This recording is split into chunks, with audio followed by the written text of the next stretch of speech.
Last session of the day. Thanks for surviving through all the hours of sitting and listening. Today, I'm going to talk about how transparent information helps you make decisions and helps your career, helps you make better decisions in your career to navigate better choices, to get paid better, to choose a better workplace, and make your life better. But first, I'm going to talk about traveling. Imagine yourself going into a new city and being there for the first time. And say it's your first time being there, so you have no information about the city. What do you turn to? Usually these apps, right? TripAdvisor, Yelp. Or in China, they might have a different app, and in Korea, there's a different app. In Japan, there's a different service. So these are tools that give you information about what is out there and what you can choose from, and the reviews from other people who have been through the same situations where they don't have any information about the city, and they're looking for information, and they look at these tools and figure out where to go. But even better, if you have friends in the city, you don't even have to look through those tools because these friends already have been to these restaurants, been to these tourist spots, and they know where to go, they know what to order, and they'll make the best choices for you, or at least give advice. So my question today is, what if you don't have any of these? What if you're a minority? What if you don't even know those tools exist? So I'm an immigrant myself. So when I first came to San Francisco, I didn't know how to network. I had no network, I had no friends, and I didn't know how to get around. And I guess that's the similar situation that many people face, unless they went to the prestigious schools in America, or they are from here, or they have friends already. But what if you don't belong into the group?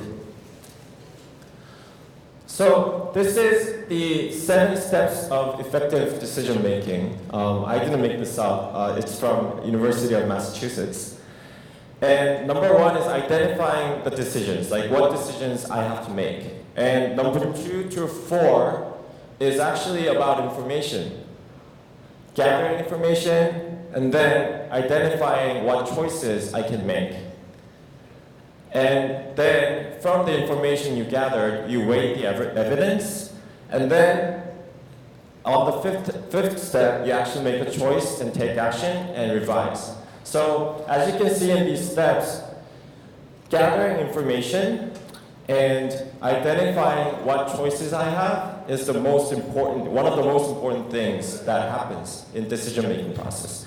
And even when you're traveling, not when you're buying a house, or not when you're choosing a job. Even when you're traveling, you need information to make the right choices for a good experience.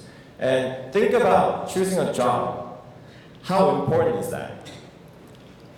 So imagine how important information is when you're looking for a new job or making career decisions, because it affects your life. So in an ideal world, information should be equally accessible to everyone. But it's not. But in reality, access to information is affected by your background, like who you are, where you're from, what school you're from, or whether you're male or female, what ethnic group you belong to, things like that. And in a workplace, it's really hard to be transparent. Imagine going to your boss and asking him or her, how much do you make? Or imagine going to HR and casually asking, how many people are you laying off next week? Or going to a CEO and asking, how much money do we have in the bank?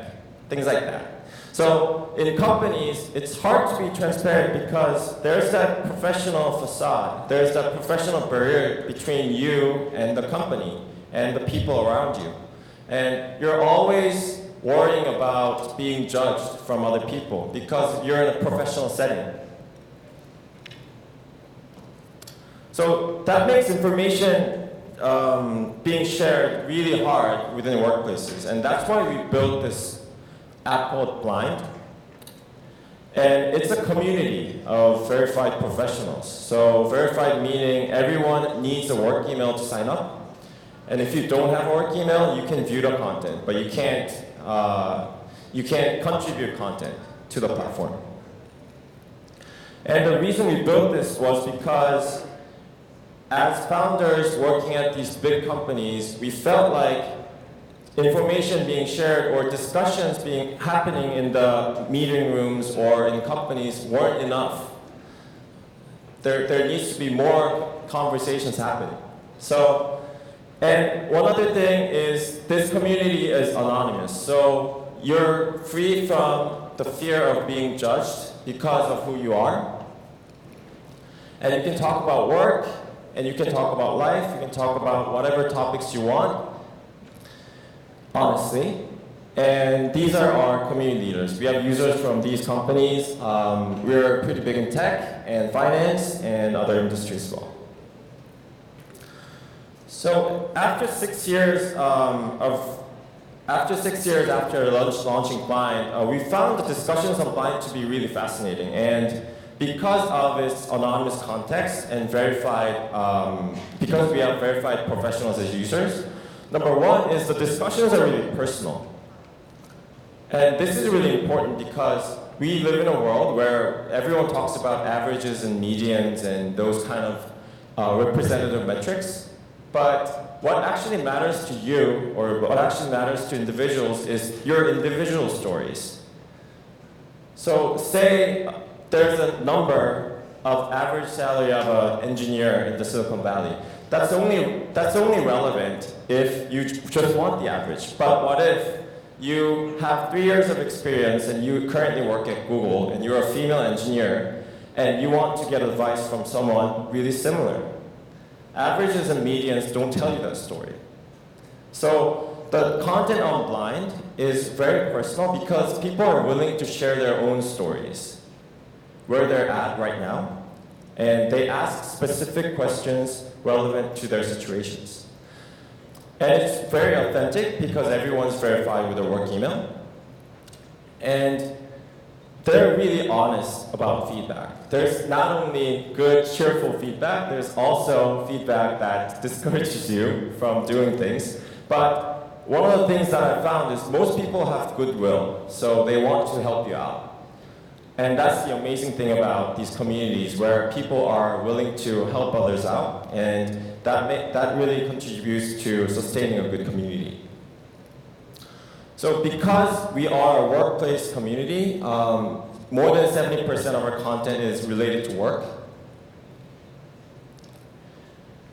So I'll give you some examples on how these conversations help you make better decisions.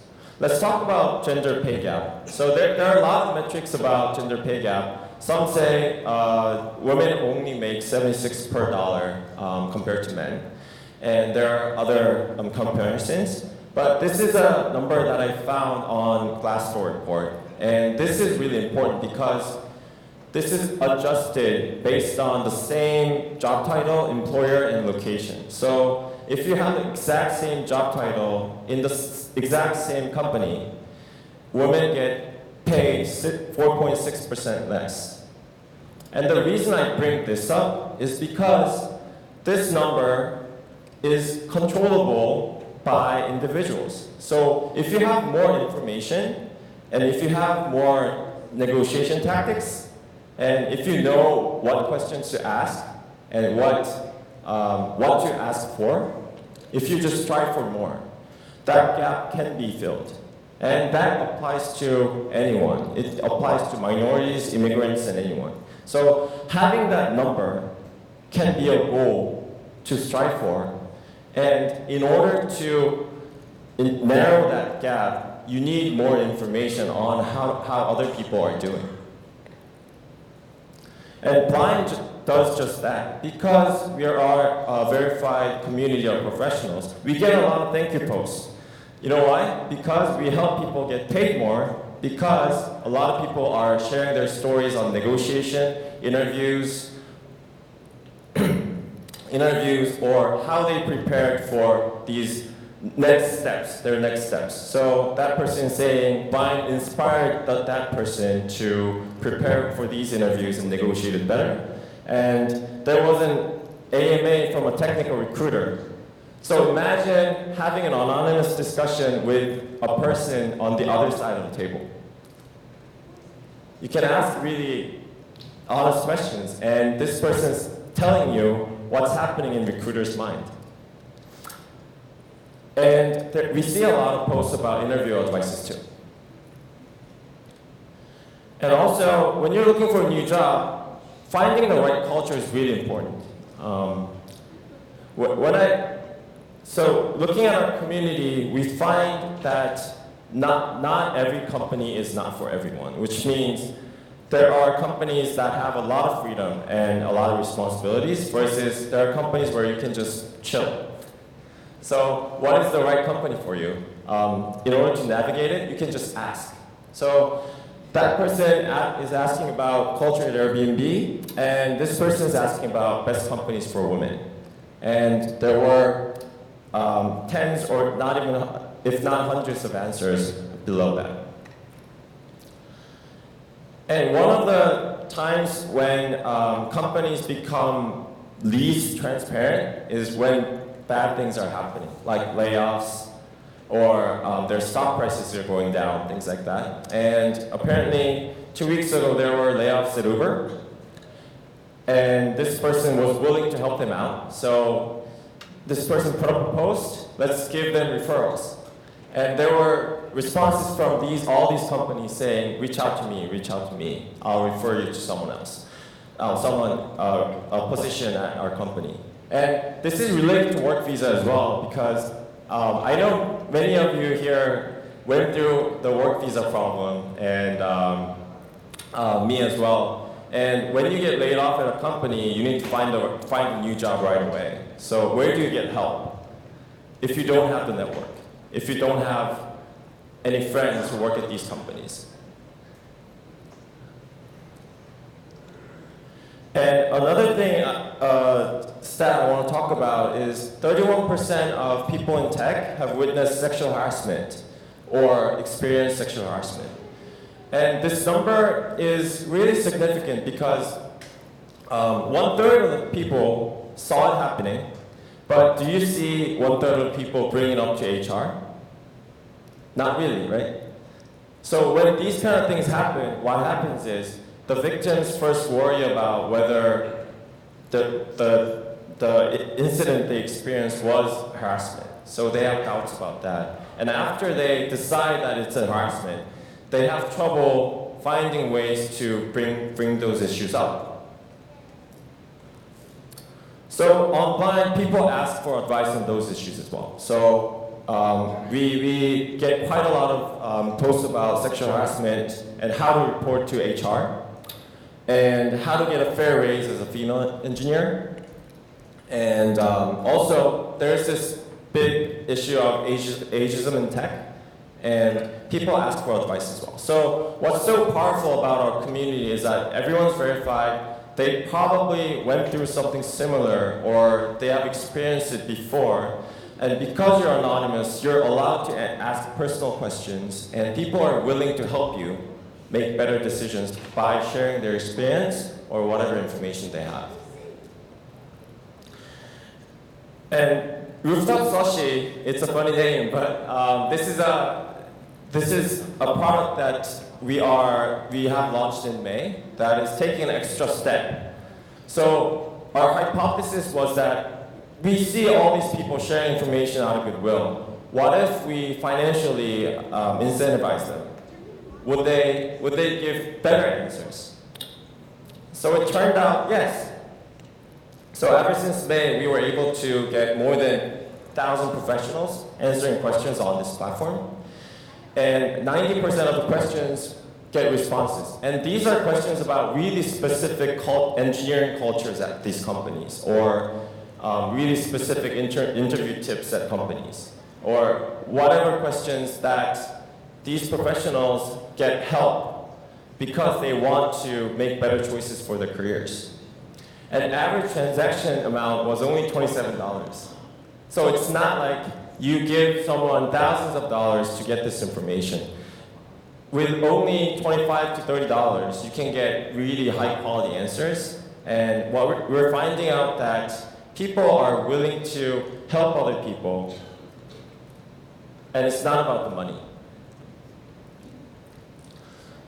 So today, I wanted to emphasize that information is really important to make better decisions in your career.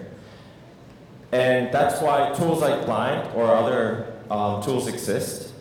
And if you happen to take advantage of those platforms, it will lead you to make better decisions. Thank you.